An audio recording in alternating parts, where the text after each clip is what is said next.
think that's why people are some people are so toxic, like on social media. Yeah. I think a lot of those people are people who did not have the courage to go for it. So they shit on all the people that really did. Yeah. I think part of that comes from, like, sometimes I'm like, why are y'all so mad? They disappointed. They're like, all the time. why didn't I pack up and go do that, X, Y, and Z? It takes so much courage to be a creative, and it takes so much courage to create something. And I always tell people, someone's gonna have something to say.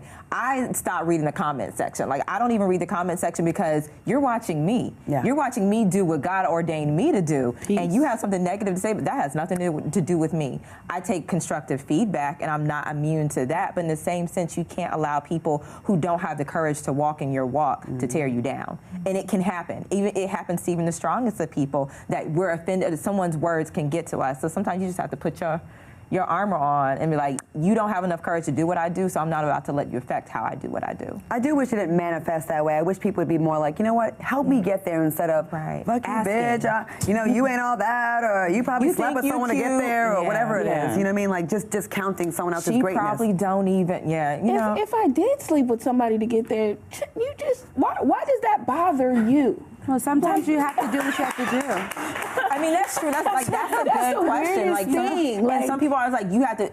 And I think this is important to dismantle the belief that, like, everything has to be hard. And some people want things to be hard for other people. And it's like, if they found a shortcut and they did it, well, kudos to them for finding a shortcut. Yeah, like, you should spend your energy looking for the shortcut. But I don't like when they shit on my name, like when they lie. Like, I'm just way too lazy to be a hoe for stuff. I'm lazy. I'm more lazy than anything, really, honestly. Like, I even do those things. Like, if you're going to, like, say stuff about me, let it be something I did. Kind of, right? Yeah. Oh, we have an audience question. What's your name and what's your question or comment? Hi, ladies. My name is Tiffany. Hi, Tiffany.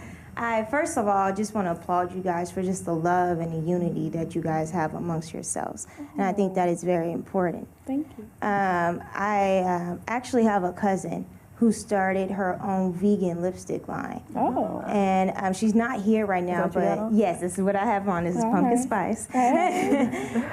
She's not here right now, but I do feel like, as my cousin, I look at her as my sister, and I'm accountable to ask this question for her. Okay. Any nuggets or any key advice to somebody who's starting their business? She's been sitting on this for 5 years. And it all got inspired from her dad, who passed away. And just any key nuggets for her to just go forward and just keep the hope alive and just be inspired. I have a thing, I had a line at first of just clothes and candles.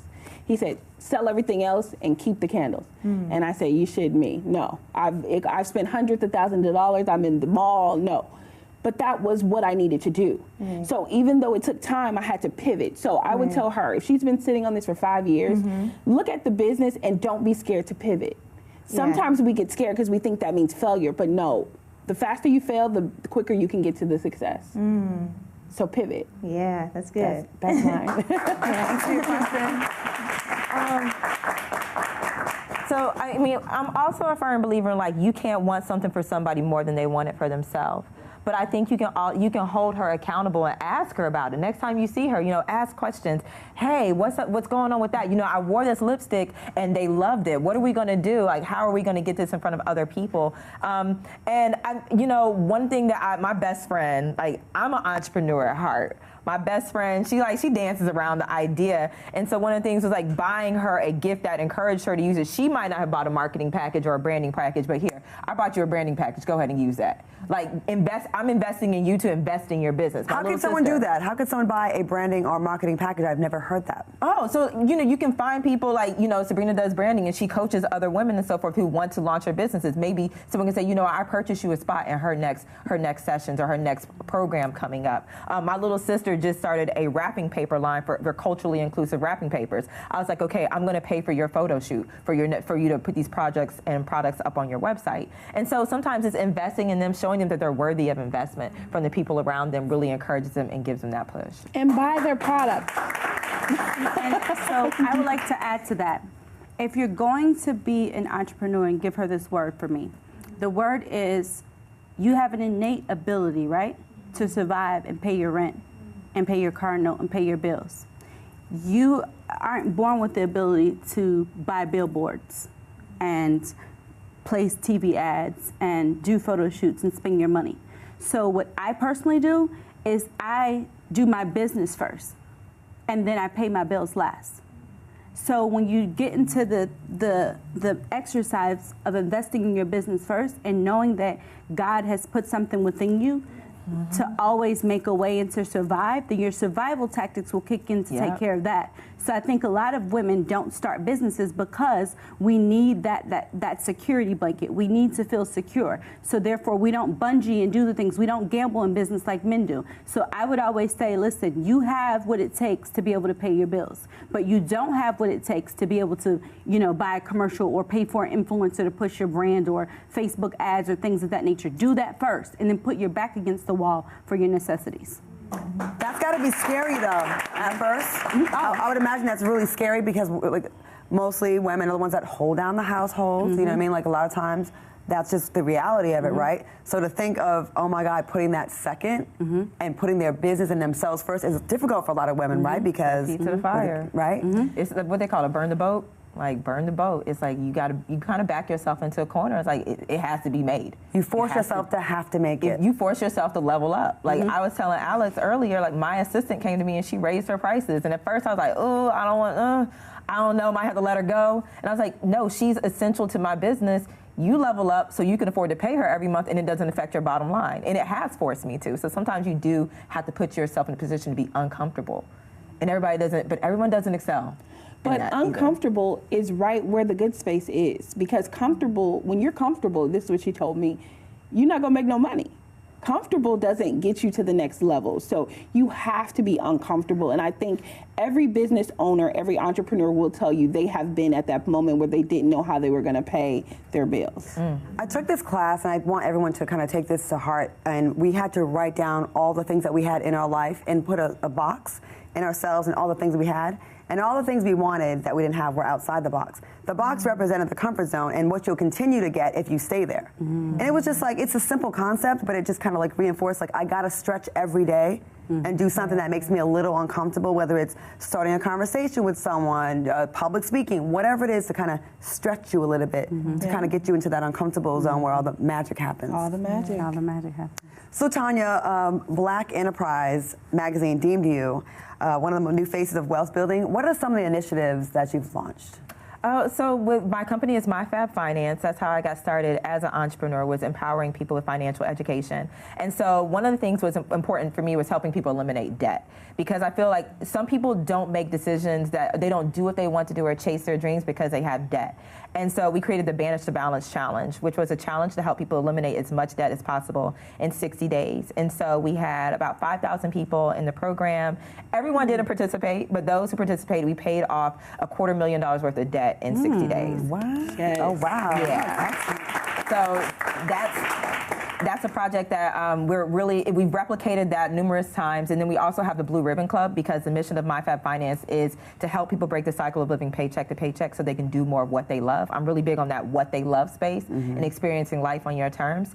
And so we have the Blue Ribbon Club, which is a membership that guides people through the process of breaking the cycle of living paycheck to paycheck. So that's eliminating debt, that's building your savings, that's bringing in additional revenue streams, that's creating a budget and understanding what your life costs and what you want your life to look like going forward. And so we guide them through that process so they know, okay, this is when I've arrived, because we often hear metrics like people are living paycheck to paycheck, but what does it mean when I've actually broken that cycle, other than I don't feel stressed anymore? Does that mean you've actually broken the cycle, or it just means that you said, I don't care anymore, or I'm comfortable right now? So we created a roadmap for them. Nice. Okay. Amazing.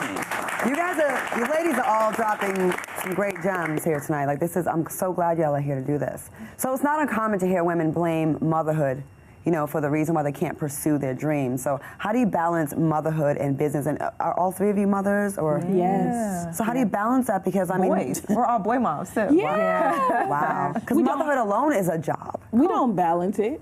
We just make it work. Okay. There's no balance. I think that with entrepreneurship, you handle what's there. You handle what's in front of you.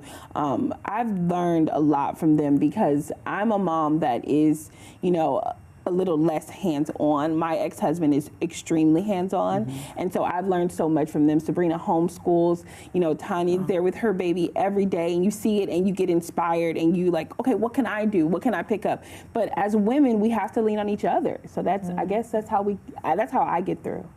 So I think the women that use, like, I thought about that before I had a baby, like all the women that use motherhood as an excuse, and I think that's a crock of shit. I think that honestly, that motherhood doesn't motivate you, nothing else will. The fact that someone else's greatness and their legacy is based upon your performance, if that doesn't get your ass up in the morning, nothing will. Right. True. Like, your child did not have to be here. I was working with a coach one time, and a woman said that. He's like, "Why do you hate your child?" And she was like, "I don't hate my child." He's like, "But you're putting the failure to achieve your hopes and dreams on the back of your child. Do you know how heavy of a burden it is for a child to bear that?"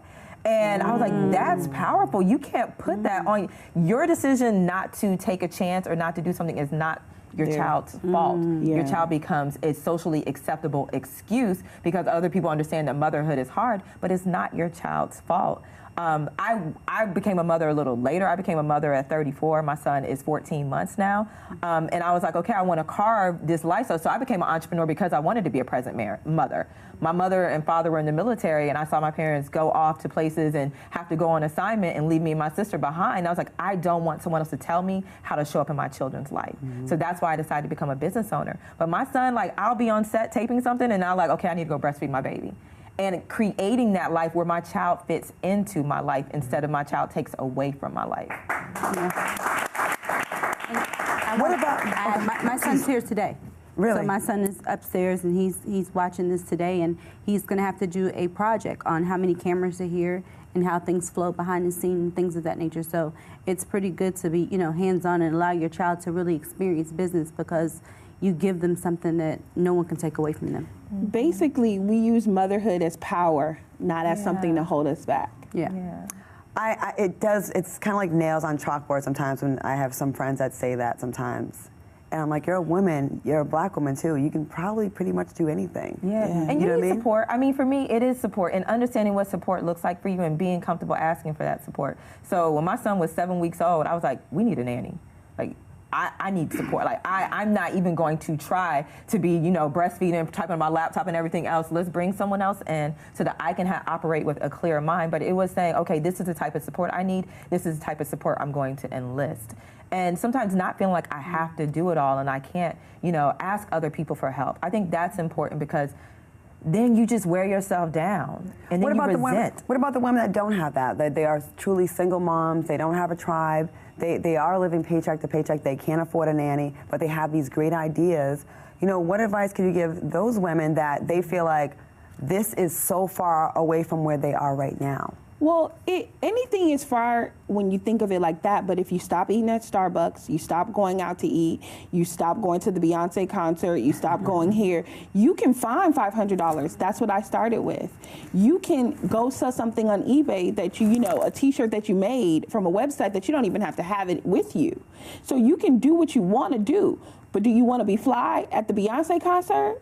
I missed 3 years of concerts. I didn't go to the Bad Boy. I didn't go to Beyonce because I was at my store. And that's the difference between anybody that really, really, really wants it. You go. But this year I was able to take my son on a 28-day vacation. We hit 7 states and we were gone and we did it all first class. So at the end of the day, a small sacrifice can turn into a big payout, but you have to be willing to sacrifice. So you said you started with $500. I started with $500 when I had my store. I was, a lot of times when you don't have no money, you don't want to ask no questions. So I didn't even have a seller's permit because I thought it cost money, but it's free, just to let everybody know. But I basically went to a store that was having a 50% off sale. I bought everything and then I resold it. And I just kept flipping my money until I got my store 7 months later. And I did my store in the hood the first time, and then within 6 months I was in a mall. And I was in a mall in Redondo Beach as the youngest woman and the only black woman. So you do what you want to do. So those are your first steps. What were your first steps to make your business blow up? Or to get started, actually? You start by starting. Like, you have to be, you fuck up a lot of times. Tiana Small said one time in a documentary I did that, a hustler throws plenty of spaghetti at the wall just to see what's going to stick. And so at the end of the day, like, you don't know what's going to work. So, like the young lady with the lipstick, maybe she should try lashes. And like, for instance, she had clothes and candles. You don't know what's going to work in the beginning. So you just got to try a whole bunch of shit. And then something's going to pan out. But if you don't try anything, then nothing's going to work out.